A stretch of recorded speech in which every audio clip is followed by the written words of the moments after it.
Good afternoon, everybody. My name is Maya Van Rossum. I'm the Delaware Riverkeeper and leader of the Delaware Riverkeeper Network. I'm joined by some of my staff at the Delaware Riverkeeper Network, science and legal.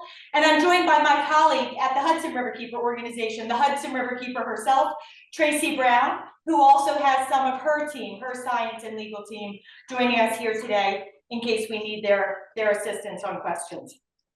So the Delaware Riverkeeper Network and the Hudson Riverkeeper are here to announce that we are filing 3 lawsuits in federal court against the states of New York, New Jersey, and Delaware. We're claiming violations of the Endangered Species Act for the illegal take of endangered Atlantic sturgeon. The Atlantic sturgeon of the Delaware and the Hudson rivers are part of a distinct population segment called the New York Bight. Collectively, as the New York Bight, the Delaware and Hudson River populations are critically imperiled, but also the individual populations associated with the Hudson River and the Delaware River are critically imperiled in their own right. In fact, in the Delaware River system, we have a genetically unique population of Atlantic sturgeon that are only found in the Delaware River. The Delaware River population is the most imperiled Atlantic sturgeon population in the world that we know of. At one point, there were 180,000 spawning females in the Delaware River system. But today, we have less than 250 spawning adults, male and females combined. So as you can see or tell, we are at perilously low levels here in the Delaware River. Throughout history and until present day, Atlantic sturgeon have suffered impacts from many sources. Overharvesting since the 1800s brought the sturgeon to perilously low levels. Finally, in 1998, a moratorium against the harvest of Atlantic sturgeon was put into place, but by that point, serious damage had already been done as a result of the harvesting. Other devastating harms have contributed to the dramatic decline of the Atlantic sturgeon, and those other harms continue to this very day.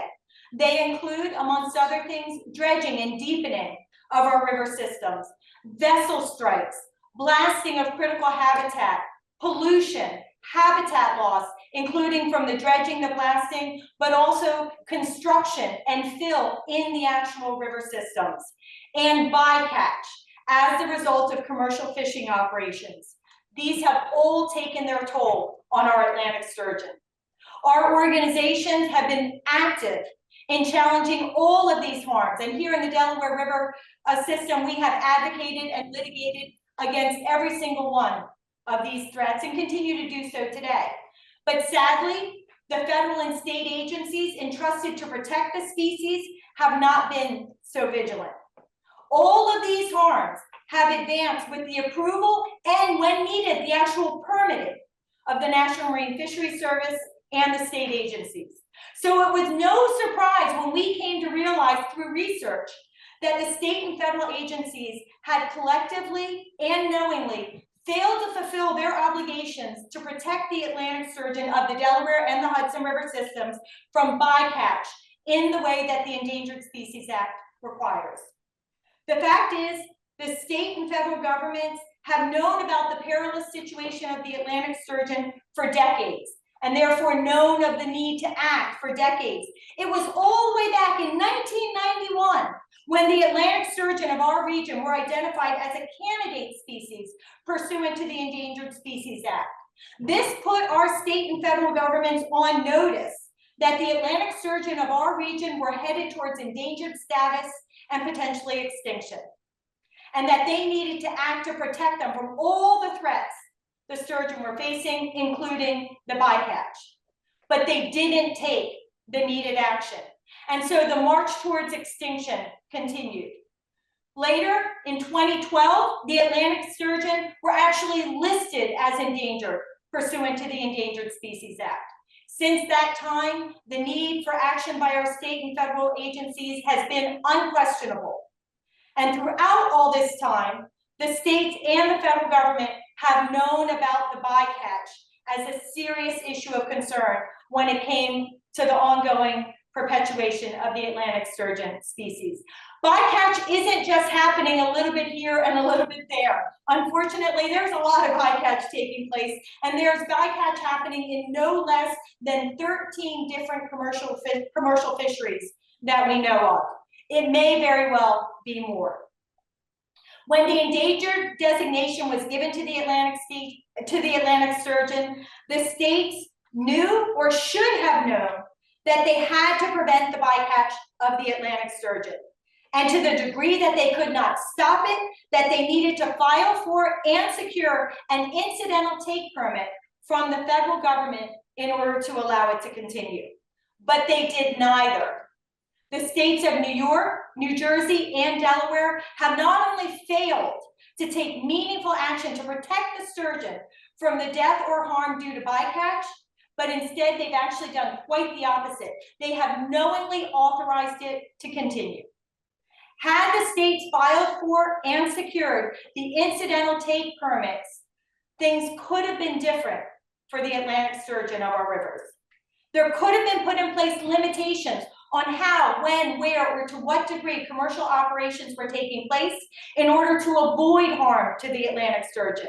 At the very least, monitoring would have been required, so we could have secured the data on the size and specific source of the bycatch impact that was taking place, and therefore been armed with the information necessary to determine how to prevent bycatch moving forward. But New York, New Jersey, and Delaware did none of this, and the federal government didn't enforce the law. Because of the failure of our state and federal governments to act to protect our Atlantic sturgeon, I, the Delaware Riverkeeper, my Delaware Riverkeeper Network organization, the Hudson Riverkeeper, and her organization have had no choice but to file these legal actions to ensure that our state and federal governments start to take the Endangered Species Act legal obligations seriously when it comes to bycatch. Collectively and individually, the Atlantic sturgeon of our two rivers are at risk from being wiped from the face of this earth within our lifetime. Well, we intend to do everything that we can to ensure that the fate of these majestic creatures is not that, right? We intend to ensure that future generations can experience the thrill of knowing that there are native Atlantic sturgeon swimming in our beautiful Delaware River and Hudson River. And with that, I'm going to turn it to Tracy. All right, thank you so much, Maya. So I'm Tracy Brown, I'm the Hudson River Keeper, and I'm here to speak on behalf of the fish in the Hudson River estuary, which is one of the most productive ecosystems on our planet. The iconic Atlantic sturgeon have been at the core of Riverkeeper's mission from our inception, and by extension have also become the icon representing the worldwide waterkeeper movement. This majestic prehistoric giant was once in abundance and have been reduced in recent years to a mere shadow of their former population. When measured in 1998, it was believed that the population in the Hudson was low at that time at about 4,600 individual fish, but the most recent counts now show that that number has dropped to approximately 466 adult Atlantic sturgeon in the Hudson. The decline of this fish has been well documented and recognized with the cessation of Atlantic sturgeon fishery in 1997 and the subsequent listing as a federally recognized endangered species in 2012. Despite the endangered species listing, our Hudson River sturgeon population has not seen improvement. It is quite frankly disgraceful that so little progress has been made towards recovery of the Atlantic sturgeon over a decade of promised protection under the federal law and the widespread recognition that bycatch of this fish by commercial fisheries is the leading factor impeding their recovery. The law on this issue is clear. States can be held responsible for regulatory schemes that lead to the capture, harm, or death of endangered species. New York, New Jersey, and Delaware know Atlantic sturgeon are being captured, harmed, and killed in their fisheries, but all three have failed to curtail the destruction of the Atlantic sturgeon as it moves closer to extinction. All 3 states allow fisheries to operate in state waters using trawling and gill nets, which are known to capture and kill sturgeon. These states have the regulatory power and the responsibility to place limits on fishing to protect sturgeon, but simply have not done so, which brings us to the legal action we are discussing here today. Hudson Riverkeeper and Delaware Riverkeeper have joined forces to enforce compliance with the Endangered Species Act by New York, New Jersey, and Delaware, and in doing so, to confront the systemic failure within these states, which is jeopardizing a prehistoric fish now teetering on the edge of disappearance. It is our shared hope that this lawsuit will finally bring Atlantic sturgeon the protections needed for their recovery, while also setting a precedent for all states to examine their regulatory frameworks and strengthen protections for other endangered species where needed. It is time to see the promise of the Endangered Species Act upheld. So we thank you for joining us here today to learn more about this important issue. And we're happy at this time to take questions. So we will open it up for spoken or written questions at this point. Thank you. I have a couple of questions for Tracy. Well, actually, one for both of y'all. What exactly are you asking for as far as a remedy? That there would be incidental take permits, or is there some kind of strategy that you would like to see the states enact that they're not enacting specifically? Yeah, so we absolutely would like to see the incidental take permits and the protections that are allowed and mandated within that framework. And we'd like to see that happen right away. It's a long process. So at this point, it really needs to happen on an expedited schedule. Maya, you want to add? Yeah, and so Jake, thanks for that question. The fact of the matter is, as Tracy and I both indicated, the process of securing an incidental take permit requires the states to consider the options and the opportunities to reduce the bycatch of the Atlantic sturgeon. And to the extent that bycatch is going to continue and that they are requesting a permit that would legalize that pursuant to the Endangered Species Act, there is then a requirement to do monitoring, to collect data to let us know when, how, where, to what degree the bycatch is happening. Neither of them are happening at this point. We don't see either of the 3 states putting in place limitations on the bycatch of the Atlantic sturgeon, and none of the 3 states have a monitoring requirement. So to a very significant degree, we're operating in the dark when it comes to bycatch. We're dependent on the research done by scientists out there working in the field, and we have gathered that data to demonstrate bycatch is significant and serious. We know there are many options and opportunities to reduce the bycatch. Going through the process that the Endangered Species Act requires would get us to that good endpoint, and again, at the very least, would result in monitoring, so we could gather the information to let us know what actions the states can and should be taking to reduce bycatch. Great. Tracy, I just have 2 quick more questions. One is, the DEC has been doing sonar surveys for the past couple of years in the Hudson around Hyde Park, trying to gauge sort of what the status is of the adult spawning population. Do y'all have access to the results of those surveys? Yeah, so we do have a good relationship and communications with DEC and the folks out on the river doing those surveys. And I think maybe we might have more data than they do on the Delaware in terms of tagging and tracking the adults. So yes, this is a conversation. The state of the sturgeon, the decline of the sturgeon is a known, studied and discussed fact among all of us that focus on the life in the river and especially our endangered species. And Jake, even if you didn't ask, I'm going to tell you because I'm here for the Delaware sturgeon.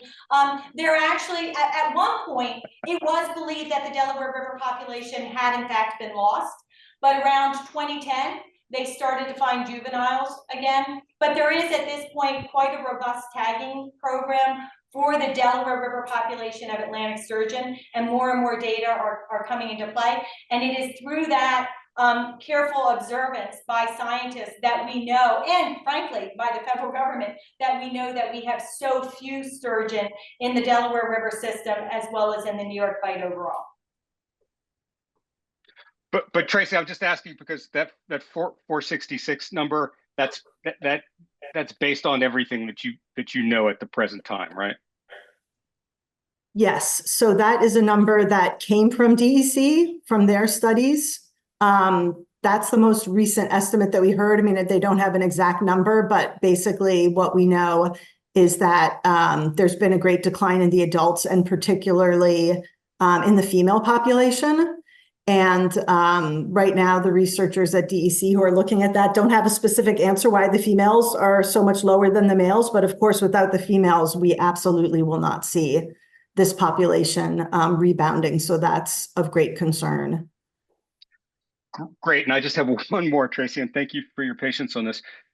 Champlain Hudson Power Express, they're running their pipeline through the Hudson right now, actually. Yeah. And they've made some concessions to the sturgeon. They're moving the pipeline outside of Havistraw Bay, for example, for a little bit. But it seems like they're going through critical habitat for the sturgeon off of Hyde Park. It hasn't been designated as critical habitat. There's a system of sand dunes that the sturgeon stage behind before they go to spawn, and I think there's a possibility that the pipeline might actually go right through these sand dunes, although fortunately not when the sturgeon are spawning. I'm wondering if this is something that y'all have looked at or concerned about or thinking about in general about this pipeline or about some of the impacts it might have on the sturgeon. Yeah, we're very concerned about the impact of the chippy cable, both the disruption of the installation, the fact that it's submerged in the Hudson at all. We fought hard to keep that cable out of the Hudson. We wanted to see it go on a power cut or a transit right of way.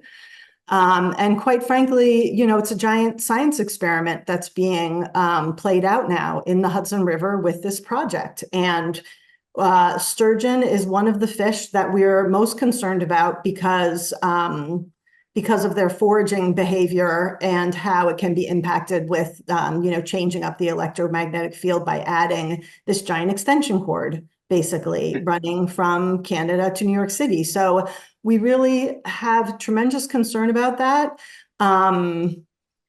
You know, we had a lot of concern about the impact to the sturgeon when they were replacing the Tappan Zee Bridge. We were told with the bridge that the thruway was going to have permission to have 4 sturgeon die during the course of the construction of the bridge, and we had over 70 sturgeon die.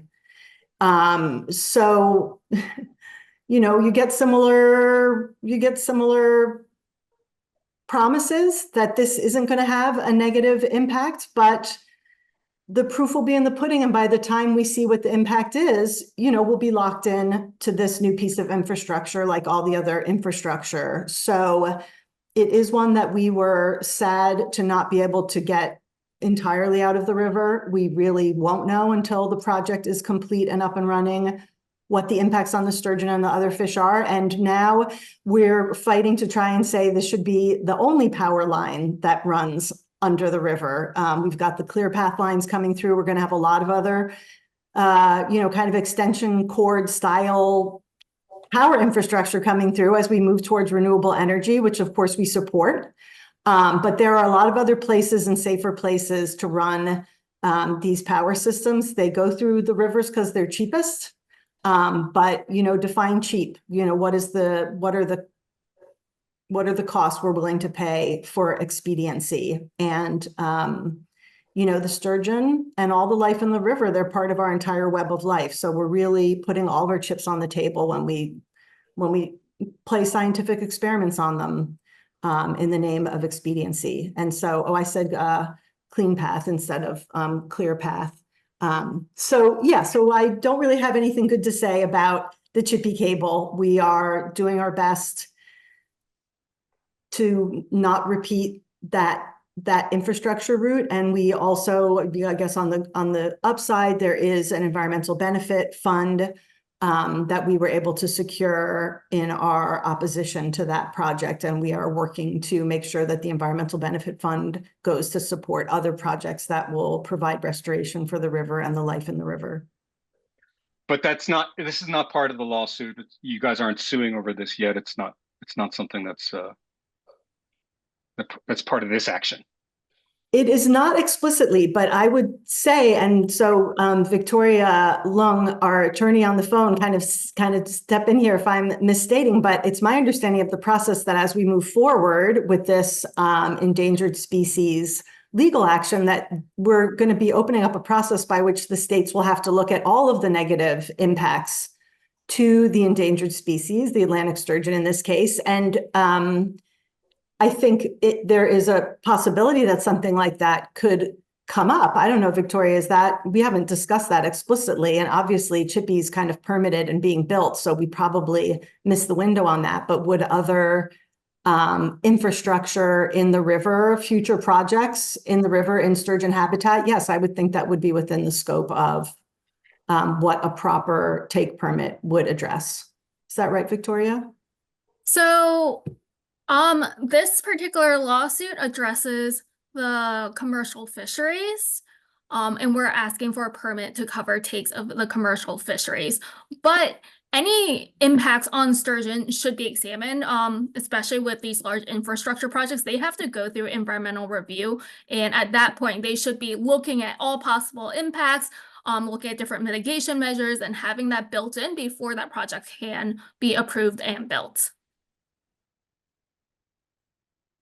Cool. So we have a question also that we got via email, and I know we have somebody else with their hand raised, so I'm going to do this and then we'll get to the next person. But the question we got via email was people wondering, why are we suing the states specifically and not the commercial fishermen or the commercial fisheries? So I'll start with Maya, and then of course Tracy wants to. So broad strokes, it's because that is who the law says is the appropriate target for this legal action. But I thought I'd turn it over to Daryl Grable, who is our senior attorney on this legal action, to explain. Yeah, governmental third-party liability is found when a regulatory scheme is enacted that authorizes the use of equipment, specifically in a manner that results in a take. So here we have the states creating permitting, licensing, and regulation schemes that purport to make lawful an activity that actually violates the Endangered Species Act. So these commercial fisheries are operating within the law of the state, but when they encounter bycatch of Atlantic sturgeon, that makes them in violation of the Endangered Species Act, unless and until the states obtain an incidental take permit. And so that's why we're trying to make sure that the state complies with federal law. Yeah, so I'll just add, we could go after the fishermen or the state, but we chose the states. They have the power to build the framework for the fishermen to start, and it felt more equitable that they should be the targets and really the responsible parties. Cool. Okay. Next up we have Roger, and Roger, if you could let us, say your name for Tracy and Maya, and let us know who you're with. Hey, yeah, this is Roger Hannigan-Gilson. I'm with the Times Union in Albany. Yeah, just a couple brief questions. Yeah, so Pennsylvania isn't named in this suit. I was just wondering why that was, like they are kinder to the sturgeon populations or anything like that, and didn't potentially violate the Endangered Species Act, or why is that? Yeah, no, Roger, Pennsylvania is not kinder to the Atlantic sturgeon of the Delaware River, not by any stretch of the imagination. In fact, at the Delaware Riverkeeper Network, a couple of weeks ago, we filed a legal action against the Environmental Protection Agency having to do with dissolved oxygen levels in the Delaware River. And a primary culprit for the pollution that's being dumped into the river that's resulting in oxygen levels so low that it is not properly supporting the Atlantic sturgeon population of the Delaware River comes from the Pennsylvania side of the river. So no, they're not any nicer to the sturgeon, again, by any stretch of the imagination, but they simply don't have the commercial fishery operations that are the target of this legal action. Okay. Yeah, so there's a separate suit, separate issue, but it is affecting the sturgeon, but they don't have the commercial fisher people to involve them in this.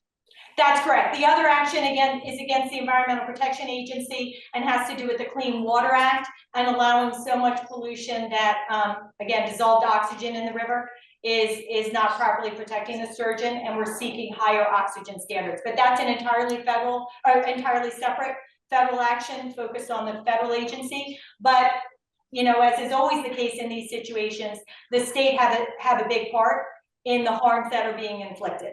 But in that case, the Clean Water Act has us target the EPA. Understood. And then just small detail, you said 100 at one point there was 180,000 spawning adults in the Delaware. Is that like the historical population, like, or is that you know, a specific year that was estimated? So why don't I let you hear from our senior attorney, Dr. Eric Sildorf, who's researched the Atlantic sturgeon for a very long time, but not since the 1800s.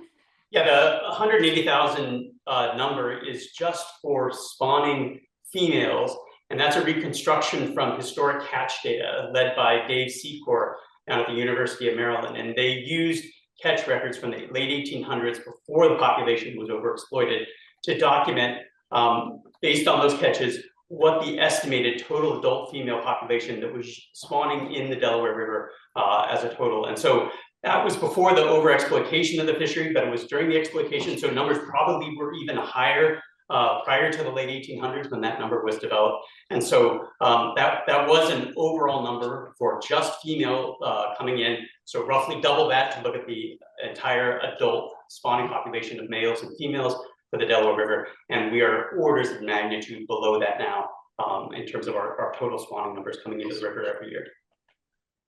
Great. And it was 250, the current count. Was that spawning females or all adults? Yeah, the less than 250 spawning adults is males and females. Okay, thank you. That's all I had. Thanks a lot.